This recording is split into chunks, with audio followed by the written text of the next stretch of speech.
Rõpak. Mõningad noored, unustades ära oma au ja väärikuse, hakkasid tegelema, nagu nad ise nimetasid, businessiga, ostes välisturistidelt kaupu ja müües neid kallimalt edasi.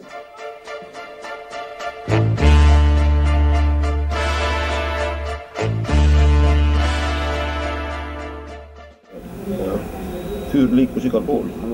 Nii. Kui palju maksa? Seda särki ei ole veel. Maika. Must kalamari. 40 M oli kuradi purk, eks sul läks kõmm. 200 marka. Siin vahel. Nii palju. Pime oli. Läksin, ma võtsin esimese süsteem. Õnneks spekulandid tabati ja neilt leitud mustaturu kaubad konfiskeeriti.